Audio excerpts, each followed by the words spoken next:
she go? Yeah, she thought she could do anything, thought she could get anywhere. Confident she's number one, and if nothing, everybody's wrong. Used to be calm, now I can't remember how I used to. What's up, guys? Welcome back to my channel. My name is Marquita Lachey XO, and I'm so glad that you are here with me again today.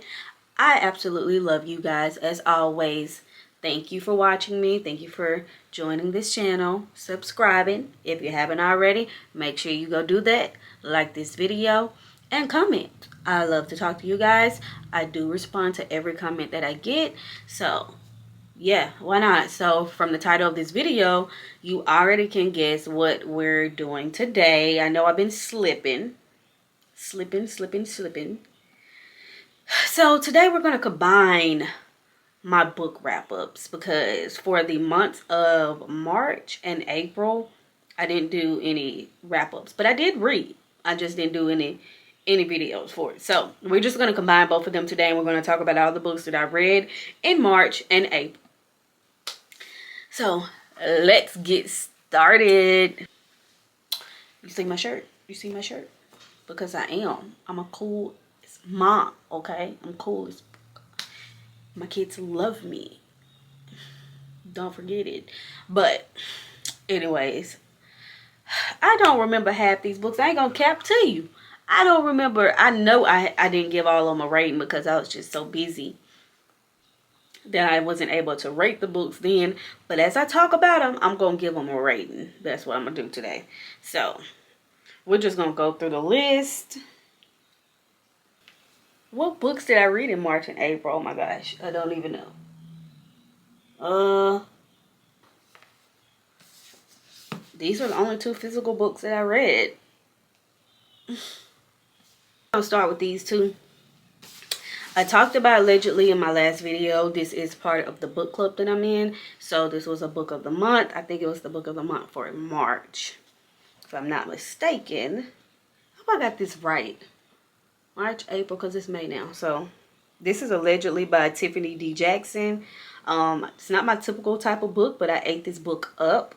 I ate it down from beginning to end. I could not put it down because I was like, I need to know. I need to know what happened. But anyways, this book is about a girl. I think she's like 8 or 9. I said this in the last video. And she allegedly killed a 6-month-old baby. She was babysitting with her mother, and she has to go to baby jail for it. But for some reason, her mom didn't have to go to jail, which is beyond me. That's odd. I feel like, personally, I think even if the child is under your care, you are the only adult that was supervising. So you are responsible if something happened to any children in your that 9-year-old girl didn't sign up for that. So that I can't even talk. That did not make any sense to me. Like, she was supposed to be responsible for anything bad that happened in the situation, but somehow the little girl ended up having to go to jail because all signs pointed to her. Make it make sense. Even if she did do it, I'm not saying if she did or did not do it, but if she didn't or if she did, either way, the mom should have had to go to jail for her, period. So anyways, the story just pretty much follows her going, like, she spent several years in baby jail until she's around 15 or 16, I think. Yeah, she's around 15 or 16, I think.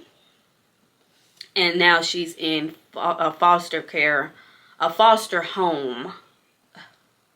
She's in a foster home where other bad kids are that has done really horrible things. So they just put them all together. They give them a little freedom, but not too much. I think they have to wear ankle bracelets and stuff like that. But they do get to go do little community service stuff and earn a little bit of money or make a little money to buy essentials. So she ends up getting pregnant, and now she was super content with this life. She was just gonna go on like this for the rest of her life. But then after she finds out she's pregnant, she's like, I want more for myself. I want to go to college. She is super smart, by the way. She is super intelligent. So she has a plan how to get out, but people keep telling her, oh, you ain't gonna be able to get out and take care of no baby if you kill the baby. So she is just follows the story of her allegedly doing it, and if she really killed the baby or not. Will she get out of this? Will she be able to live and keep her baby and go to college? And yeah, or did the mom do it? So I really enjoyed that book. I ate it up. I'm having to give it the 5-star. No, I'm gonna give it a 4.5 star. I'm gonna give it a 4.5 star because the endings always piss me off, and this was one of them that pissed me off, because I'm just like, I'm over here Google searching because I needed more information. I don't even like movies like this or TV shows. I can't stand an ending where kind of I gotta figure out what's going to happen or make up my own assumptions of what could happen. I don't like that. But other than that, it was really good. So it's a 4.5.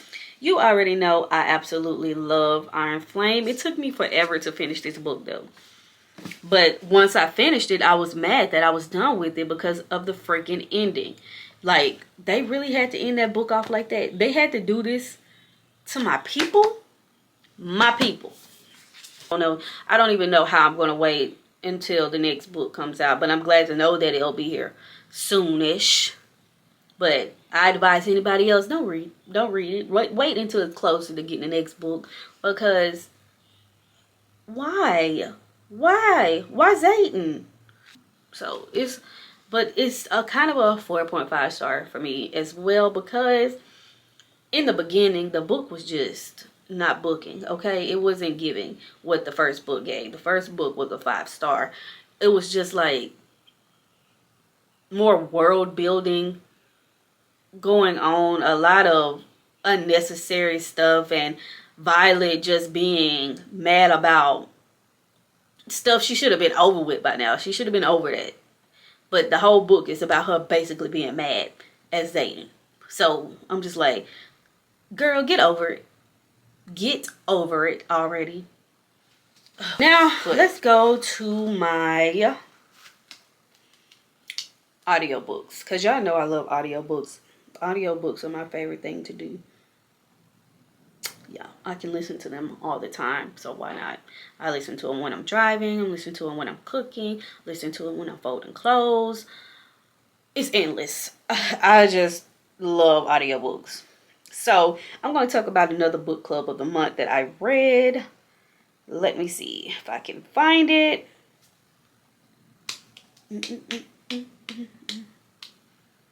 You're gonna get shot.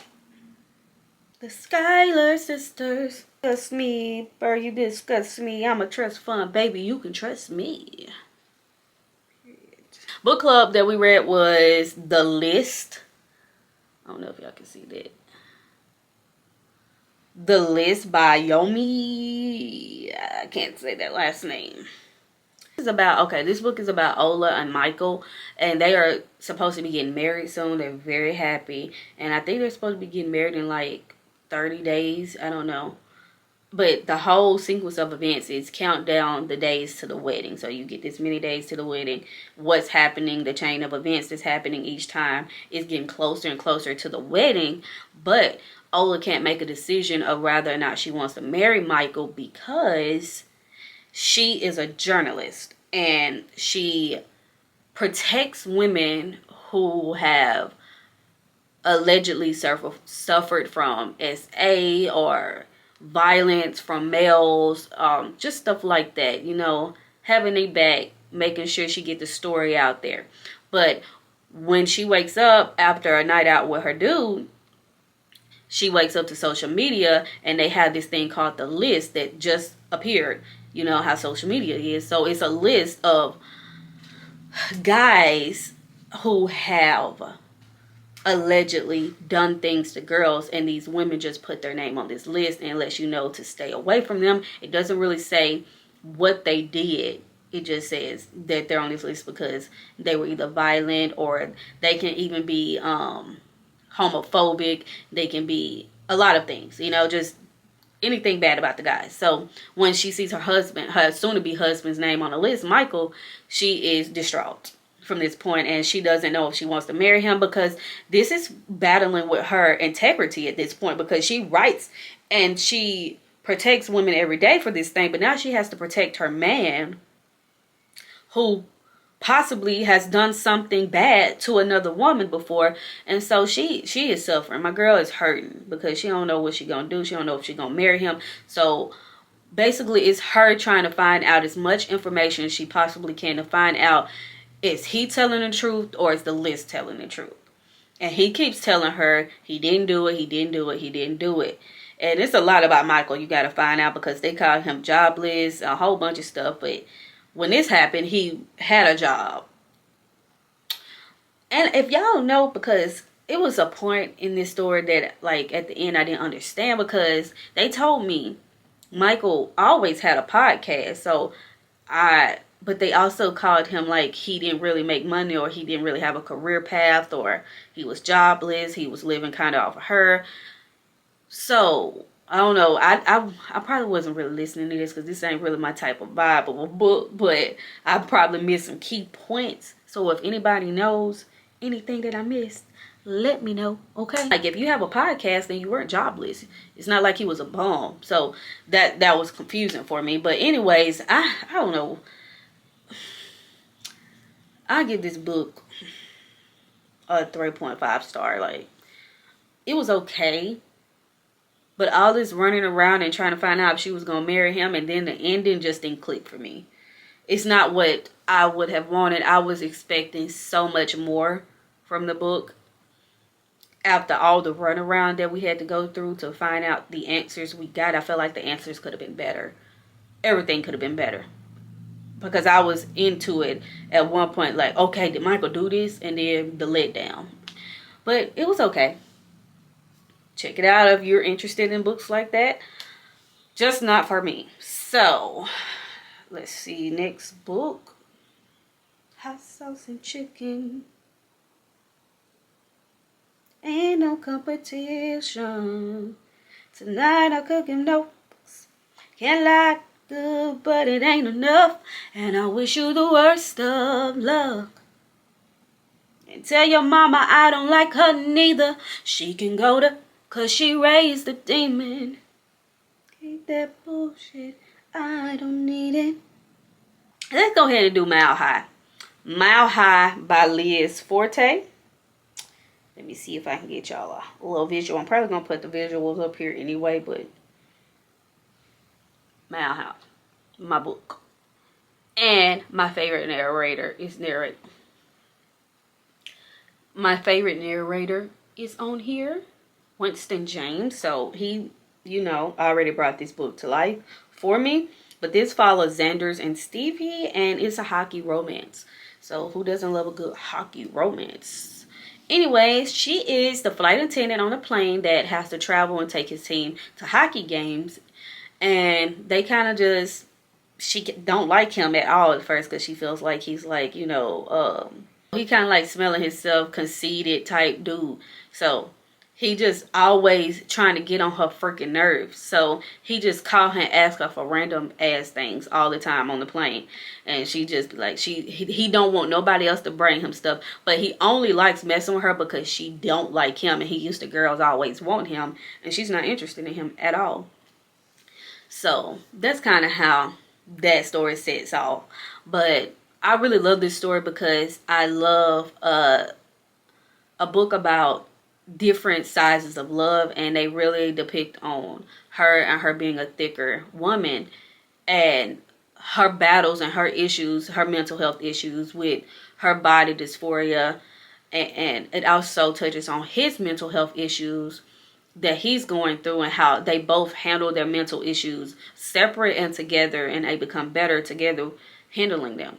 I don't know if that makes sense, but yeah, I really loved it. It touched on that, and it touched on weight and being proud of the skin that you're in, and you can be sexy and confident no matter your weight size. So who wouldn't love that? But their love story is beautiful. She is also just the sweetest human being in this book. Like, she is so generous. She don't even like the finer things in life. Like, she is a person who's in her sweats and a baggy t-shirt, and she is walking the dog. She loves dogs. Okay, this book was really, really good to me. I really enjoyed it. I am going to rate it. I don't know. I really love this book. I know on Instagram, I think I rated it a 5-star. So let's give it a 5-star. I really love them. I just think I love Ryan, Shay, and Indy more. I don't know. So, but I guess they all can be in the same category. The next book is still a part of this series. It's called the Windy City series, and I already read the second part, and it is called The Right Move, still by Liz Tumforty, and it follows Ryan, Shay, and Indy. Let me see if I can get to it. The Right Move. I've never heard of these narrators, but I absolutely started falling in love with them immediately. Like, I felt like they were made for this story. I feel like they are a real couple by the narrators and everything. Like, they tore this up. This follows, as I said, Ryan and Indy. Indy was a flight attendant with Stevie on the plane, and they end up becoming best friends during the flights. So during that time, in the last book, you'll find out that her boyfriend, her long-term boyfriend, fiance or whatever, broke up. They broke up because he cheated on her. So now she's distraught. She don't have anywhere to go or anywhere to live because she was living there with him. So since Stevie doesn't live there anymore with her brother, she begged her brother to let Indy move in with him. And he has a strict regimen. Like, he's a basketball prodigy. Like, basketball is his zone. That's the thing he stays in. It's the only thing that he focuses on. He does not date. He likes things a certain way, kind of OCD. He just follows a certain straight and narrow path. And then Indy, that was just gonna mess up everything he been doing. So when she moves in with him, she's colorful, she's bright, she's a breath of fresh air. She is light, okay, and she just brings in all her colors. She got books and books. She introduces him to books, and it's just having that in his life. It was just a beautiful thing for me to see their journey and how she was able to give him light when he just sits here and just like focuses on things that aren't that as important as he thinks they are. And she shows him, she just brings color into his world, you know? So I really, really love this one. I don't know if anything, I don't know if Caught Up is going to top it. I haven't read that one yet, but they say that Caught Up is the best one. But so far, Ryan and Indy killed it. The sweet things he's going to do for her. He literally is sitting, he don't even do stuff like that. In one part, he's going to be sitting there building her a bookcase, and she not even there. Like, she literally outside on a date, and he don't even know she on a date, but he's sitting here thinking about her, building her a bookshelf. And he just does a lot of sweet things, and the way he changes and his character growth for her, it is so beautiful. I don't even know how else to put it. Their passion, their love, and it's like a forced proximity. I try to keep up with tropes now. Forced proximity and fake relationship, because they end up in a fake relationship for several reasons. You will find out, but I ain't gonna tell y'all all that. I think that's enough. Okay, so I really love this book. 5-star. Let's move on. I'll be talking too long about these books. The first Freida McFadden book that I read was The Teacher. And I don't even do mysteries like that either. So when I read this, I was like, what? I could not stop listening to it. I was just like, what the heck? And the ending, mouth on the floor, okay? Jaw dropped. Cause what? But anyways, I listened to the audiobook of this, Never Lie. I think I already talked about The Teacher with you guys. I hope so. That should have been in my other wrap up. But so because I read that book, I was trying to be on my P's and Q's. I was listening to this book like, she's not gonna get me this time. She's not gonna twist me around. I know how she twists people. So I'm over here trying to put together context clues to figure this out. So I'm like, oh, okay. I know it stars, so this book is about newlywed Trisha and Evan, I think. Ethan. Trisha and Ethan. And they have traveled to go look at this house that they're planning on getting or whatever. But it's a snowstorm, so they end up having to stay in the house and being snowed in this random house. So it's kind of like two different storylines. So you hear from Trisha and Ethan, and then you listen to the woman who used to live in the house, who apparently has disappeared. So Dr. Adrienne Hale used to live there, and she is a therapist, a psychiatrist, and she records all her sessions, which the patients don't know that she was recording them or whatever. So this kind of just follows what happened to Adrienne Hale before she disappeared, and the people now living in her house seem very suspicious to me, because I'm like, how y'all just end up at this house? But the girl Trisha finds the tapes, so throughout this story you get to listen to her listening to Dr. Hale's tapes of the different patients she's had, and I just found that to be so interesting to get to follow along. And kind of just find out what happened, because I'm like, I need to know what happened to Dr. Adrienne now, and why are these weirdos in her house? Because I know it was a snowstorm, but it's kind of like, it's just weird situations again happening that you're gonna have to pay attention to. So it really was a book. My camera is about to die. Give me 1 second. Let me change out the battery, okay? Never Lie. I give it a good 4.5. I know a lot of people say 5. Maybe I should have read that one first. But after reading The Teacher, I'm like, I feel like The Teacher's twist were better, because I absolutely did not see it coming, and I was kind of just looking for something. And Never Lie had put a couple of things together already, so I give it a 4.5 star. Okay, next, Waiting on Wendy. This was just a little short, cute book that I wanted to read. I loved how the storyline sounds. So I was like, okay, that sounds pretty good. And it's narrated by my favorite person, Wesley Chabon. So this story is by Tanzania Glover. So Wendy is a waitress, and she's kind of just been saving up because she wants to own the restaurant. And I think her uncle or cousin or somebody owns it, and he lets her work there and live in the upstairs place at the top. You know how restaurants are made like that. So it's like a breakfast place, I think.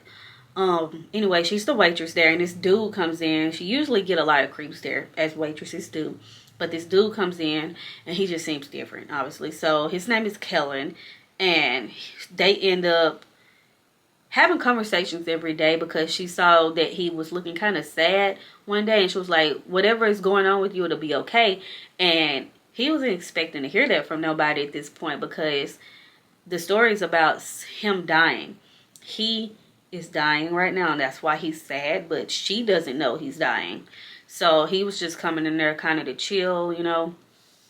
But once he gets to know her, he's like, man, I don't really want to die, but he was thinking like, at least these last moments, you know, could be good for me. So he pursues her, and she is a tough cookie to crack. So it takes, I think, months before he even gets a date with her, because she's just not that type of girl, and she has issues. Like, she has bad anxiety. So it's just a cute story. It's a cute, sweet, emotional story of their love and how quickly it progressed, and how he's able to help her through her anxiety when it's really, really bad.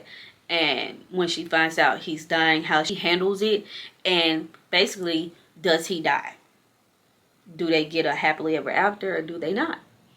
So it was cute, and I'll give it a 4 star because it was cute. It was cute. Okay, next. So This Could Be Us by Kennedy Ryan, one of my favorite authors. Now, I recently just got the actual books. I was wanting the physical copies of the books, and I finally got them. So I'm happy about that. They're over there, but I don't feel like getting up. So we're not getting up. But because they were having an Amazon sale, if y'all didn't see it, I think they're still having it, but everything was 50% off, and her books were like $6.99. So it's like, oh, I definitely got to get some physical copies of Kennedy Ryan. Even though I love my audiobooks, I had to have those physical copies. So anyways, this is the second part of the dang it, what's it called? Skylight series? Skyland series. You know the first one, Before I Let Go.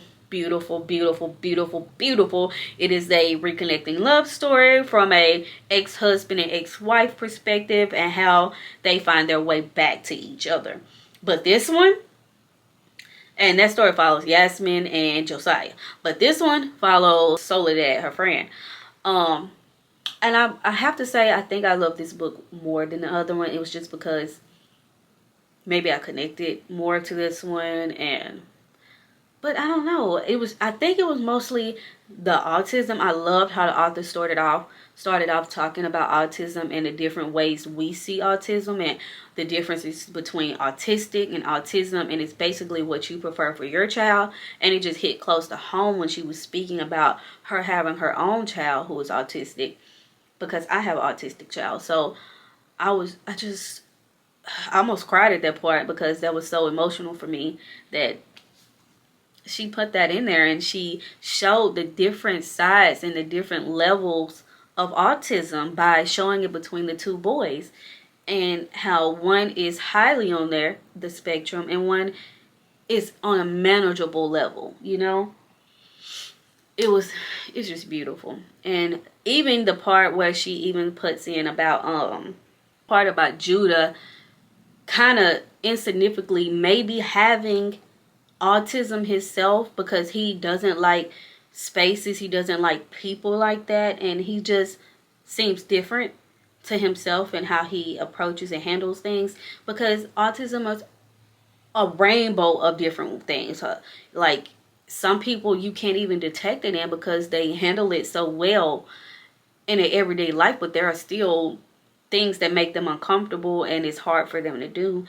And it was just beautiful that she shined light on that part as well, to show that sometimes you don't even see it. You don't even know you've been dealing with this your whole life.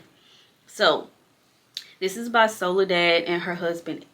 I don't even know why I said and her, because go out the way, Edward. I'm so glad Edward is up out of there, and I hope he don't come back. But Edward is a piece of crap husband that she should have left a long time ago, but I'm glad this situation had to occur for her to leave him. But anyways, her husband ends up getting locked up because he's been embezzling money, stealing, fraud, whatever. And just in the first couple pages, probably the first 15 pages, you won't see how bad Edward is. Edward is a dirty dog, okay? He is a nasty human being, and the way he talks and treats her is so bad. But because she is a stay-at-home mom and takes care of his kids, he thinks he can talk to her like that. But I just love when sister get her snap back, and when he's gone and she started grinding for them kids, and she was able to find a way to provide for them without having to compromise their schedule. She's trying to make sure they still get to do all the activities they want to do, paying a mortgage. Like, mama killed it. She killed being a mom, okay? When he was sitting here talking about, oh, you could never do this without me. Okay, I'm actually doing it better than you. So I was so happy to see how she progressed, and the whole part about her loving herself before she loves another man or dates another man, because it's very important, especially if you've been in a relationship a long time, to find out a lot about you. And she just took that time to date herself and love herself. And it was inspiring. It really was, because I'm a wife and I love being a wife, and I'm kind of a stay-at-home mom too. So those were the parts that really resonated with me listening to her story, and how important it is to also date yourself, love yourself, take time for yourself. Don't get so caught up into the world around you, the husband, the kids. You have to take time to know who you are. And what's it like to just be alone? Can you be alone? Are you happy alone? Are you content? So hearing her say all that, it really resonated with my spirit. I really loved that. And it made me want to go take a date with myself, which I actually did, I think, when I read this book. I went on a date with myself, and I loved it. more people need to do it. But 5-star read. Loved it, loved it, loved it, loved it, loved it. I think that's it, you guys. That's all the books I read. There wasn't even that many books. 1, 2, 3, 4. I feel like I'm missing something. 5, 6, 7, 8, 9. About 9 books. I only read 9 books in 2 months, guys. That's horrible. That's really horrible for me. That's horrible. That cannot be. There is no way I only read like 9 books. But I guess so. So yeah, guys, that's it. That's all the books I read. Hopefully I read more this month, because that is not what I want to do. I want to read way more books than that. So yeah, I hope you enjoyed my March and April wrap up. Hope you got some good recommendations. If you haven't read these books, let me know what you think of them in the comments if you do decide to pick them up. But hopefully next month I get to it's May, right? May, hopefully I get to actually double that amount. That's the plan. But I don't do TBRs no more, because I'm a mood rigger. So yeah. Anyways, guys, thank you so much for watching another video from me. I love you guys. I will see you in the next video. Remember how I used to do it, that I was a member of Confidence Club, 'cause that don't last forever.